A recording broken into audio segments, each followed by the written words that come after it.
Hi guys, இன்றைக்கி நம்ம boys கிச்சனில் நம்ம ஊர் ரோட்டு கடைகளில் பரோட்டாக்கு கொடுக்குற குருமா ஸ்டைலில் ஒரு சிக்கன் சால்னா எப்படி பண்ணுறதுங்கிறத பார்க்க போகிறோம்.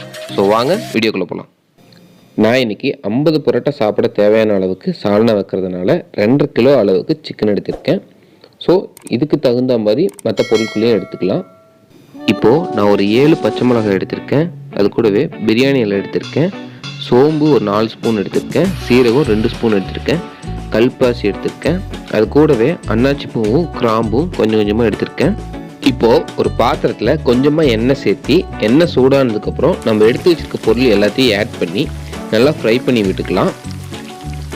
இது கூடவே ஒரு 6 பெரிய வெங்காயத்தை நல்லா பீஸாக கட் பண்ணி எடுத்துக்கிறேன். அதே மாதிரி ஒரு 4 தக்காளி பழத்தையும் கட் பண்ணி எடுத்துக்கிட்டேன்.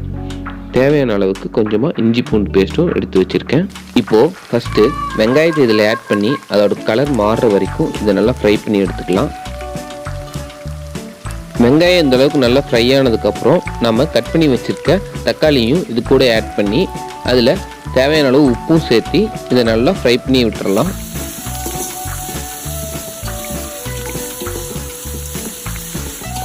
தக்காளி ஓரளவுக்கு நல்லா ஃப்ரை ஆனதுக்கப்புறம் அது கூடவே இஞ்சி பூண்டு பேஸ்ட்டையும் ஆட் பண்ணி அதோட பச்சை வாசம் போகிற வரைக்கும் அதை நல்லா ஃப்ரை பண்ணி விட்டுறலாம். நான் இன்றைக்கி கரம் மசாலாவும் கொத்தமல்லி தூள் மட்டும்தான் யூஸ் பண்ணுறேன். காரத்துக்காக கொஞ்சோண்டு சில்லி பவுடர் ஆட் பண்ணிக்கிறேன். இப்போது ஒரு 5 ஸ்பூன் அளவுக்கு கொத்தமல்லி தூள் ஆட் பண்ணிக்கிறேன். அது கூடவே காரத்துக்கு தகுந்த மாதிரி சில்லி பவுடரும் ஆட் பண்ணிக்கிறேன். நான் 2.5 கிலோ சிக்கன் யூஸ் பண்ணியிருக்கேங்காட்டிக்கு 50 கிராம் அளவுக்கு கரம் மசாலா ஆட் பண்ணியிருக்கேன். இப்போது இந்த மசாலாவோட பச்சை வாசம்லாம் போகிற வரைக்கும் இதை நல்லா ஃப்ரை பண்ணி விட்டுட்டு அதை அடி பிடிக்காமல் இருக்க 1 டம்ளர் அளவுக்கு தண்ணி ஆட் பண்ணி அது கூடவே நம்ம எடுத்து வச்சுருக்க சிக்கனையும் ஆட் பண்ணிக்கலாம்.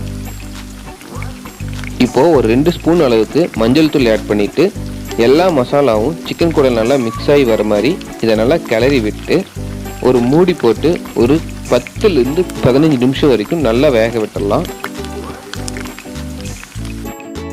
இப்போது 15 நிமிஷம் கழித்து இதை ஓப்பன் பண்ணி பார்க்கும்போது சிக்கனில் இருக்க தண்ணியெல்லாம் நல்லா குக்காகி வந்திருக்கு. இந்த ஸ்டேஜில் நாம் தேங்காயை அரைச்சி ஆட் பண்ணணும். இதுக்கு நான் 2 தேங்காய் அளவுக்கு திருகி எடுத்திருக்கேன். இதை வறுத்து எடுத்துக்கலாம். அது கூடவே சேர்த்து வறுக்க கொஞ்சமாக சோம்பும் 4 பட்டையும் கிராம்பும் எடுத்திருக்கேன். இப்போது ஒரு கடாயில் கொஞ்சமாக ஆயில் சேர்த்தி அதில் நம்ம எடுத்து வச்சுருக்க பட்டை கிராம்பு சோம்பு இது எல்லாத்தையும் ஆட் பண்ணி இதை நல்லா ஃப்ரை பண்ணி விட்டுடலாம். அப்புறம் இது கூடவே கொஞ்சம் முந்திரியும் சேர்த்து எடுத்துருக்கேன். ஸோ அதையும் இதில் ஆட் பண்ணி நல்லா வறுத்து எடுத்துக்கலாம். முந்திரியோட கலர் லைட்டாக மாறுற வரைக்கும் ஃப்ரை பண்ணி விட்டதுக்கப்புறம் நாம் திருகி எடுத்து வச்சுருக்க தேங்காவை இதை கூட ஆட் பண்ணி லைட்டாக வறுத்து எடுத்துக்கலாம். இப்போது இது நல்லா ஆறுனதுக்கப்புறம் ஒரு மிக்ஸி ஜாருக்கு மாற்றி எடுத்துக்கிட்டு அது கூடவே 2 ஸ்பூன் அளவுக்கு கசகசாவை 1 டம்ளர் தண்ணியில் ஒரு 10 நிமிஷம் ஊற வச்சுருக்கேன். ஸோ அதையும் இதில் ஆட் பண்ணிக்கிட்டு ஒரு பேஸ்ட் பதத்துக்கு வர வரைக்கும் இதை நல்லா அரைச்சி எடுத்து அதை நம்ம சிக்கனில் ஆட் பண்ணிக்கலாம். அது கூடவே தேவையான அளவுக்கு தண்ணி சேர்த்துட்டு ஒரு கொதி வந்ததுக்கப்புறம் உப்பு காரம் செக் பண்ணி பார்த்துட்டு ஒரு மூடி போட்டு மூடி 20 நிமிஷம் கழித்து பார்க்கும்போது நம்ம ரோட்டு கடை சிக்கன் சால்னா ரெடி ஆயிடுச்சு. ரொம்பவே டேஸ்ட்டாக வந்திருக்கு. ஸோ கண்டிப்பாக நீங்களும் உங்கள் வீட்டில் ட்ரை பண்ணி பார்த்துட்டு எப்படி வந்துச்சுன்னு கமெண்ட்டில் சொல்லுங்கள். இப்போது குட்டியாக ஒரு டிப்ஸ் பார்க்கலாம். நம்மள நிறைய பேர்த்துக்கு பல்லினாவே அலர்ஜி. ஸோ நீங்கள் உங்கள் வீட்டில் எங்கெல்லாம் பல்லி வரக்கூடாதுன்னு நினைக்கிறீங்களோ அந்த இடத்துல முட்டையோட ஓடு வச்சாவே போதும். முட்டையோட ஓட்டுலேருந்து வர அந்த பச்சை ஸ்மெல்லுக்கே பல்லி பக்கத்துலேயே வராது. ஸோ நீங்களும் இதை ட்ரை பண்ணி பாருங்கள். இந்த வீடியோ உங்களுக்கு பிடிச்சிருந்தா லைக் பண்ணுங்கள். உங்கள் ஃப்ரெண்ட்ஸ்க்கும் இந்த வீடியோ ஷேர் பண்ணுங்கள். நம்ம சேனலை சப்ஸ்கிரைப் பண்ணாமல் இருந்தால் மறக்காமல் சப்ஸ்கிரைப் பண்ணிடுங்க.